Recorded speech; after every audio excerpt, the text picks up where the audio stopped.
Shalom Bapak Ibu, puji Tuhan, haleluya. Kita patut bersyukur di hari ini kita boleh kembali berjumpa untuk kita bersama-sama belajar dan merenungkan kebenaran firman Tuhan. Puji Tuhan Bapak Ibu. Nah, hari ini mari kita akan melanjutkan pembahasan kita tentang 5 jalan pintas menuju neraka.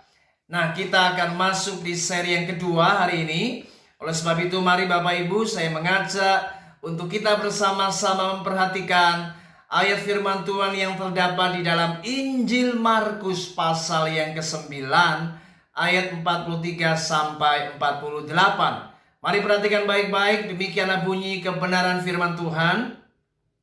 Dan jika tanganmu menyesatkan engkau, penggalah, karena lebih baik engkau masuk ke dalam hidup dengan tangan kudung daripada dengan utuh kedua tanganmu dibuang ke dalam neraka, ke dalam api yang tak terpadamkan. Di tempat itu ulatnya tidak akan mati dan apinya tidak akan padam.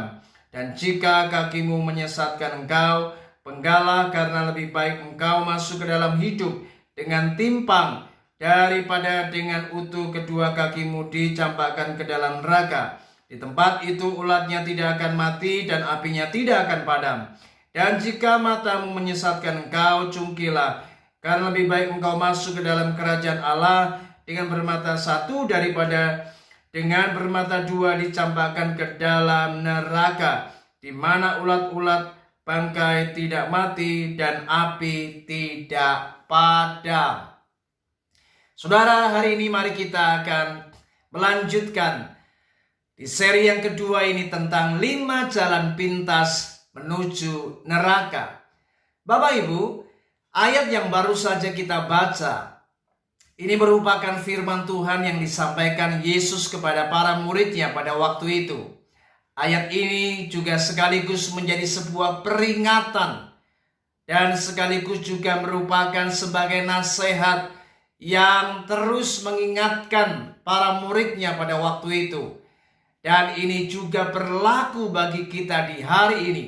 Bagaimana sebenarnya ayat ini sangat berkaitan dengan apa yang namanya neraka.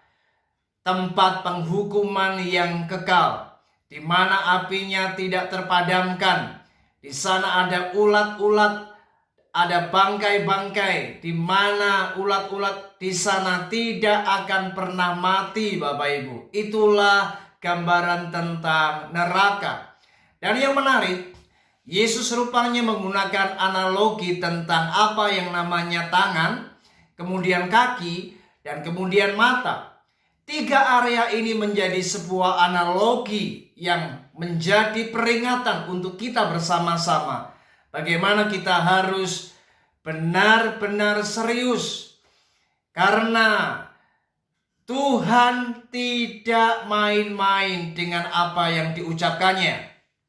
Dikatakan jika tangan kita menyesatkan, jika kaki kita menyesatkan, jika mata kita menyesatkan. Firman Tuhan dengan jelas berkata, mari penggal tangan kita, penggal akan kaki kita, dan cungkilah mata kita. Ini firman bukan berarti secara hurufiah. Bukan berarti kita harus memotong tangan, memotong kaki, dan mencungkil mata kita, Bapak Ibu. Ini sebenarnya hanya sebuah analogi di mana sebenarnya Tuhan hendak mengatakan jika tangan, kaki, dan mata di mana kita telah tersesat karena kita telah melakukan banyak pelanggaran lewat 3 area ini, maka inilah yang harus menjadi hal yang serius untuk kita harus berani melakukan apa yang namanya sebuah keputusan untuk berani memotong tangan, memotong kaki, dan mencungkil mata. Ini artinya mari kita harus melepaskan dosa. Saudara, luar biasa firman ini. Karena ini benar-benar serius. Karena Yesus sedang memperingatkan kita berapa banyak tangan kita ini telah melakukan dosa di hadapan Allah.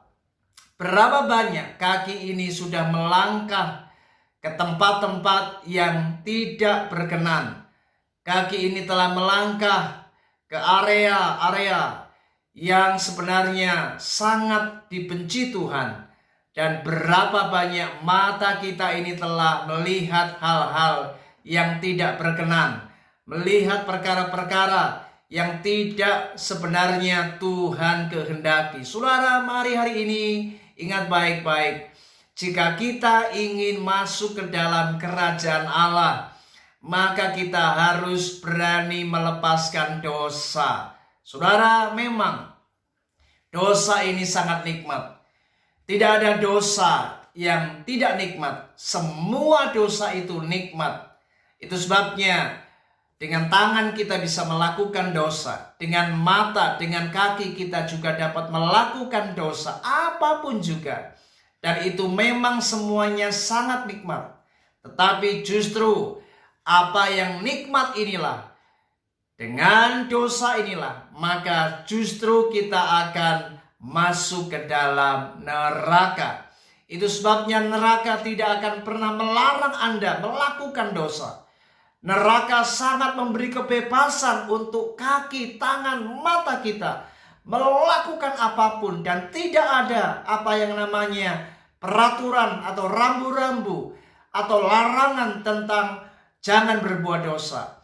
Neraka memberikan izin yang seluas-luasnya untuk Anda melakukan apa saja. Bahkan neraka sangat memberikan kebebasan untuk Anda melakukan perkara-perkara yang melanggar kebenaran firman Tuhan. Namun ingat baik-baik, justru akibat daripada pelanggaran-pelanggaran inilah, justru ketika kita membiarkan tangan, kaki, mata kita melakukan dosa, maka ini yang akan menyebabkan Anda kelak akan masuk di tempat yang namanya neraka.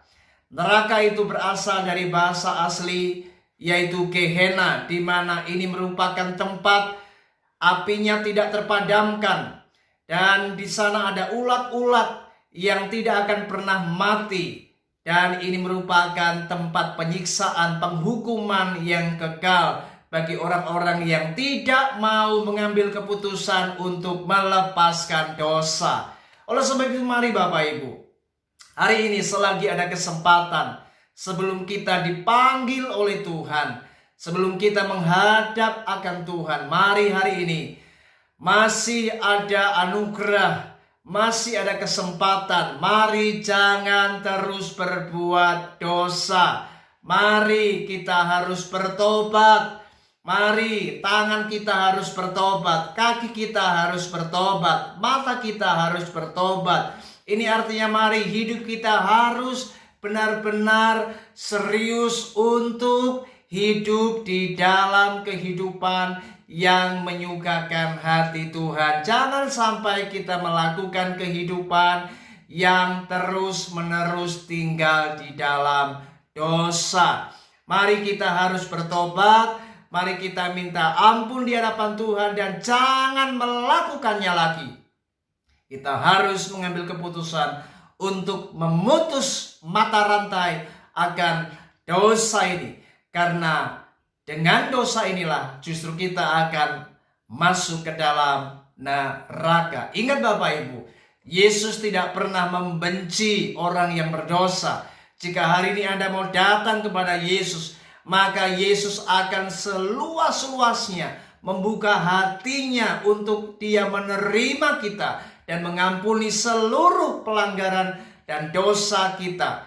Namun Yesus itu tidak pernah kompromi dengan apa yang namanya dosa. Yesus serius dengan perkara ini karena Tuhan membenci dosa, tapi Dia mengasihi orang yang berdosa, yang mau bertobat dan mau kembali di jalan yang benar, yang mau serius untuk meminta ampun dan mau sungguh-sungguh hidup dalam kebenaran. Saudara, mari hari ini ingat firman Tuhan yang saya sampaikan agar kita benar-benar kembali diingatkan untuk jangan sampai kita hidup terus-menerus di dalam dosa. Artinya kita tidak mau melepaskan dosa yang masih melekat dalam hidup kita. Dan itu sebabnya kita harus benar-benar membuka hati ini untuk mau serius, untuk kita mau benar-benar mau hidup berkenan di hadapan Allah. Puji Tuhan, biarlah renungan yang singkat ini